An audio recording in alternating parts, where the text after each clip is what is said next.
Hello, and yes, yet again, it is another episode of Late Night with Quiche Lorraine.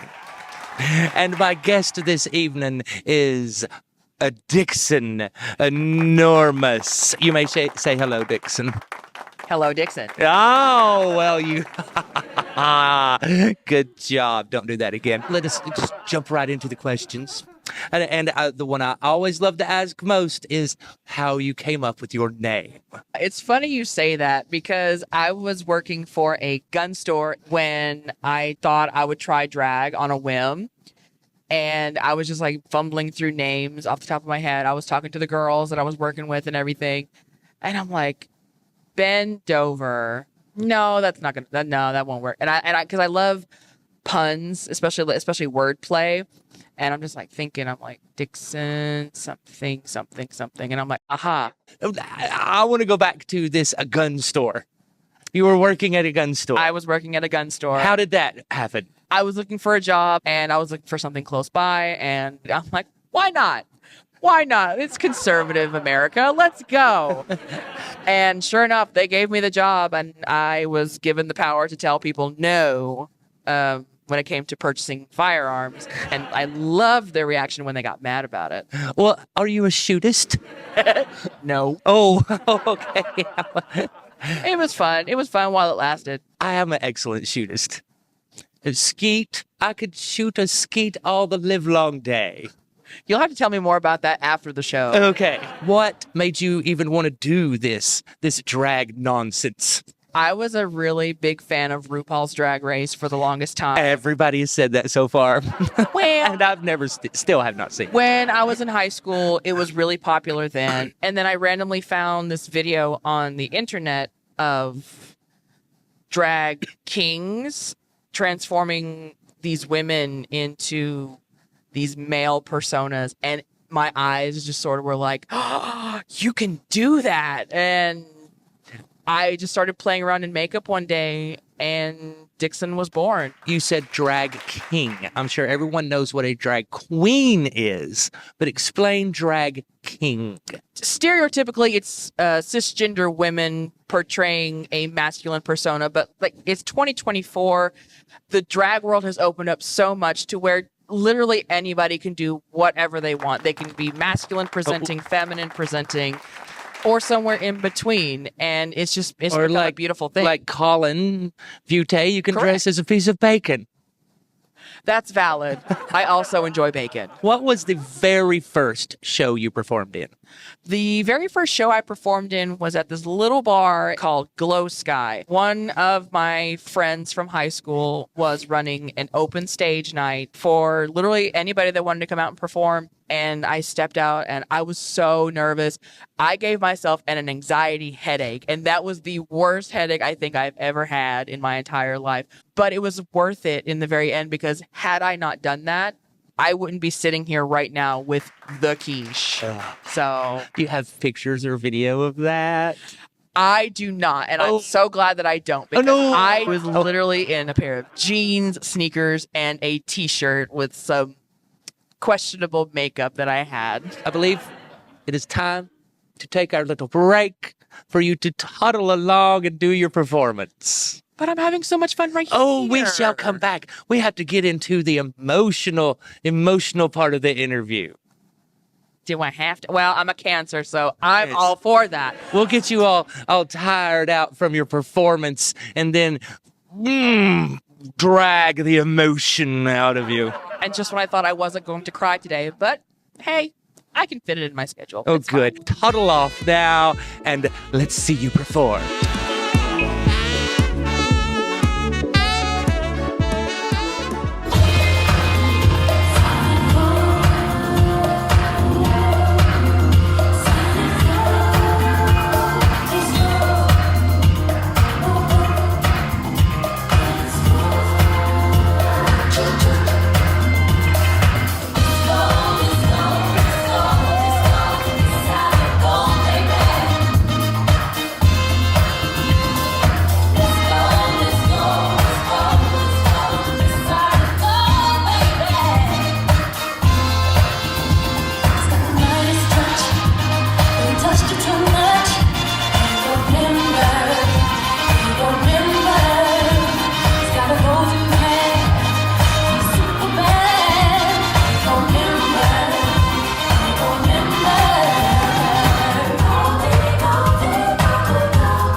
You did great, Dixon. How do you feel about that little performance?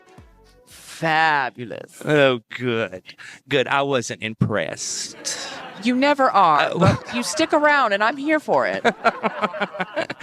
All right. Now, your background, your childhood.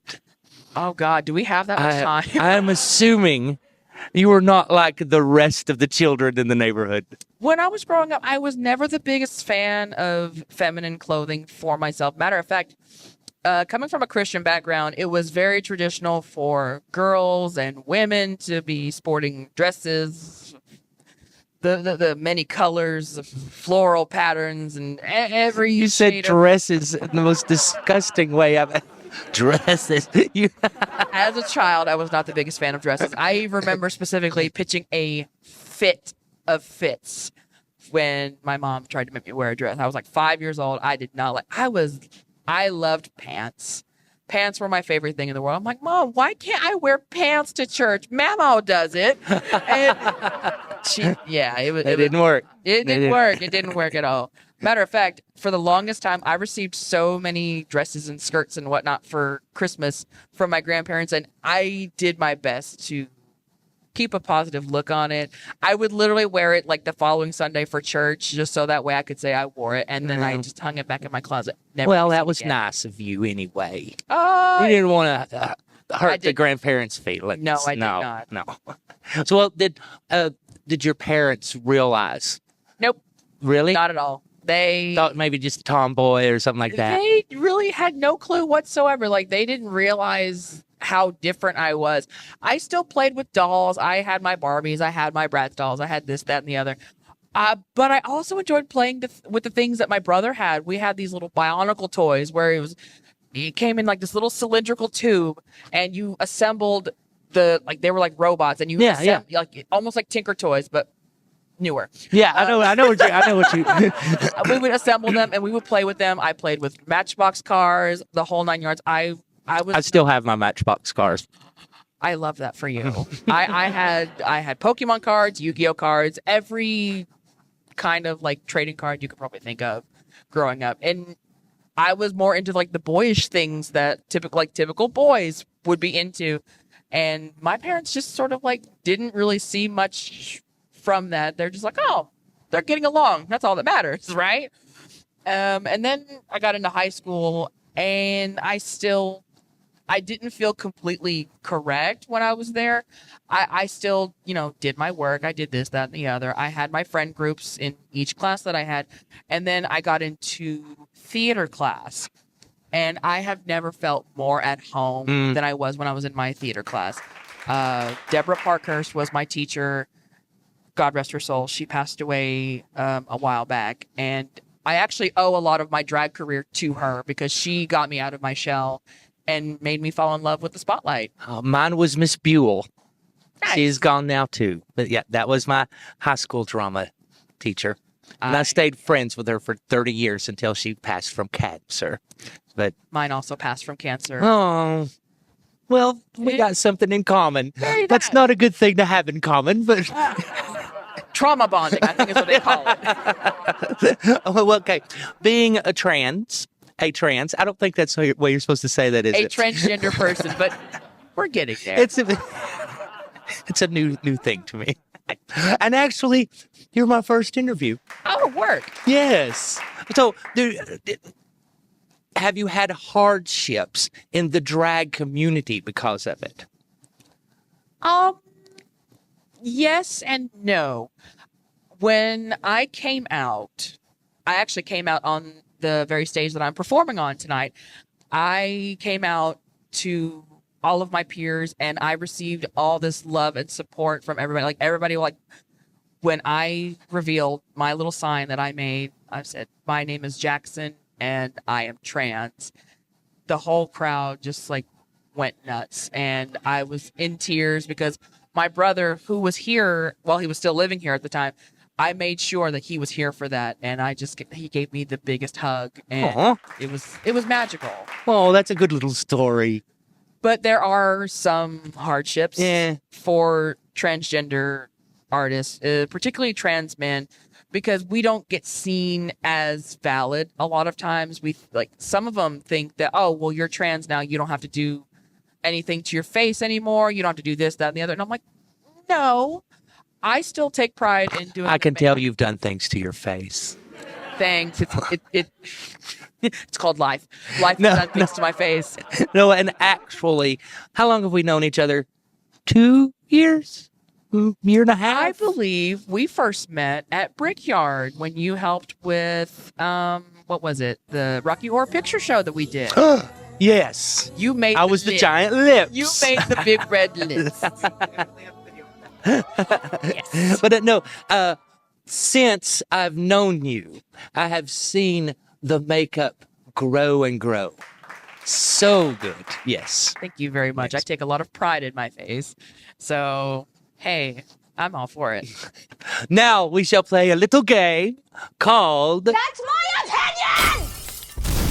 Now I shall name off these entertainers and you say the first thing you think when I say them. Uh-oh. Ready? Sounds good. Sweet tea. Polished. Warren Love. Up and coming. Bianca Del Rio. Rotted. What? Rotted. I do not know what that means. Hateful, but in the best way possible. I don't even know who that person is. Oh, well, she won Drag Race Season 6. That's all you need to Oh, okay. hannahvonstevens. Amazing songstress. James Mansfield. Amazing hairstylist. Is that a king? No, James Oh. Mansfield is a drag queen. She was on, I believe, season 9, if I'm not mistaken. Oh, okay. Well, my sweeties. Oh, did you have a good time? I had a wonderful time. Well, great. I'm glad you did. Farewell, and thank you for joining us on this program. And be well, my sweet baby darlings.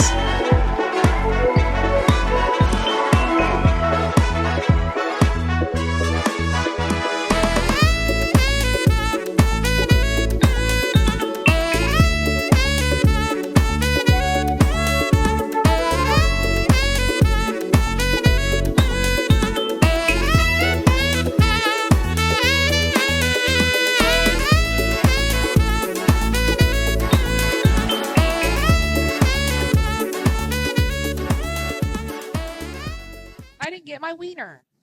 You didn't earn it.